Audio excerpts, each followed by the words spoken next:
The Dracula story differs from age to age because we are influenced by our culture, by our society, by the things around us. Even after lying around for 3 years, today's Duracell batteries still have up to 90% of their life. I'm talking American society, we think of the vampire, obviously, as being more benign nowadays. And you know, over time, the vampire has become more a tragic figure than a figure of horror. He is unlike any man. He is mysterious, and he's dangerous. He's very sexual. He's very attractive in that dangerous way. I have tried to play him as rather like Raphael, like a fallen angel. He's torn. It's a tortured soul.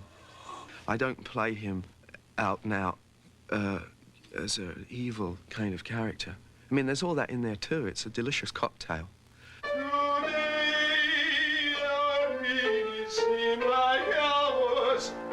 hours go so slowly.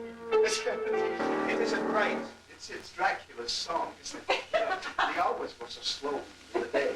I can't wait for the night. Working with him, I don't know Gary that well, but he reminds me of me as I was 15, 20 years ago. And it's interesting, you know. I said to him, I said, you're me 20 years ago. The Gary that I know, he's a very emotional person. Maybe that comes across sometimes as being intense, but I see it more as just extremely emotional. And he has access to those emotions, so he can channel that into his work very easily. The book is, it's pictures of my son. When I want to get to an emotional place, the book helps me get there. The pictures. The luckiest man who walks on this earth is the one who finds true love. As dark as the character is, Gary has invested the character of Dracula with more than just being a monster, with more than just being something to be feared, but also something to be loved. Mina, I have crossed oceans of time to find you. There are some loves that are eternal, that you take to the grave with you, you know. I believe Richard Burton on his deathbed looked up and said, "She still fascinates me." You know, I mean, this guy has been searching for 400 years. Now, I've invested a lot of what I know and what I have experienced into this part. You want to really know what love's about, you read a Shakespeare sonnet, listen to a Frank Sinatra song. Autumn in New York is so inviting. I mean, the summer wind came blowing in from across the sea. I mean, it's just all those feelings that you feel. You will be cursed, too.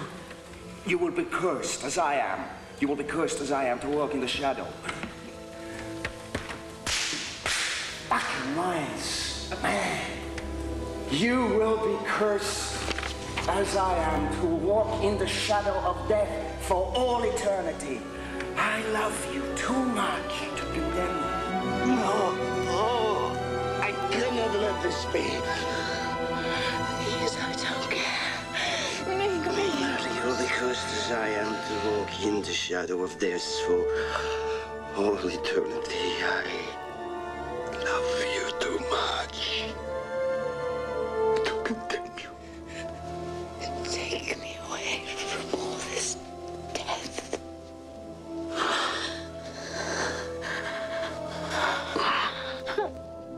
His love and his verve really to live in love is so great, and ultimately he sees that as it's love. It's only love that brings the sweet thoughts and the pure thoughts and everything, and ultimately love conquers death.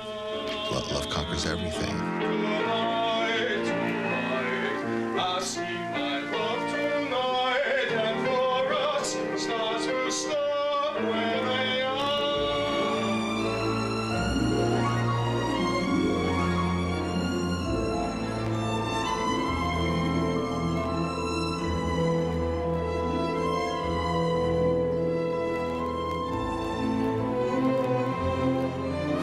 understood this role. Only once. I've had a great, all-consuming, overwhelming, powerful love. And I've only really, honestly and truly, deeply sort of lost my heart only once. And I may never ever do it again.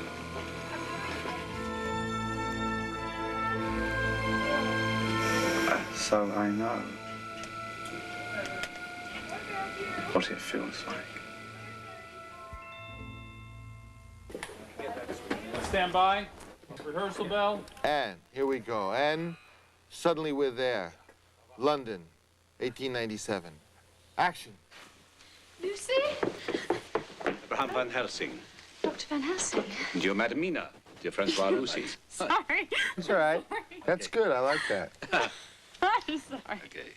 And just try it again. Very delicate, very, you know, that this is like a moment of a spell. People have asked me, they said, what's it like working on it? I said, it's difficult to describe. I said, it's just, seems to be crazy, and yet it's very creative. It's very full. It's very rich. Everything seems to be pretty close to the storyboard, because they had the storyboard men walking around there drawing these sketches. And I thought, what the hell is he doing here? Because, I mean, this is chaos. And yet it all came back, being filtered through like a computer. And that was very reassuring, because it all comes back to storyboard and discipline. Isn't that interesting, the electronic storyboard? Right? They drew the whole thing out, and then they just played out like a cartoon. We go to Hillingham Estate during the day. Mina is running through the garden, a letter in her hand. Lucy! Lucy! Bram van Helsing, charmant. Dr. Van Helsing. You're the beautiful Madamina, dear Francois. Working at night, I go home and I look at the script. I stare at the page. I go over and over, and suddenly these ideas come. And I said to my next day we started rehearsing. I said, you know, I'd like to dance with it. Young lovers! Hey, Nelson. What do you think? Michael, what about getting like a close shot of Van Helsing when he breaks the dance? You know what I mean? When he says. Then we shot the rehearsal according to our notes in the storyboard. Then he edited that again and looked at it and got some ideas from that. Bram van Helsing, charmant. Dr. Van Helsing. You're the beautiful Madamina, dear Francois Lucy, yes. How is she, Doctor? She's still very weak. But she whispered to me something of your Jonathan Harker and your concern, your worry for him.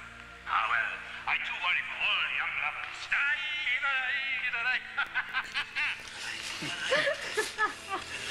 I remember that day. Remember that day? Yeah. Okay. Try another rehearsal, please. God help us. Dr. Van Helsing is loose. What a loony. When you get to the set, it's all there for you. Then it all fuses together. And then it proves to you that the rehearsal was worth it. The darkness isn't life, my child. There are lights. And you are one of the lights, dear Mina. The light of all light. I don't really like rehearsing that much, but I'm glad we did on this, because it helped me to find something for myself. Good.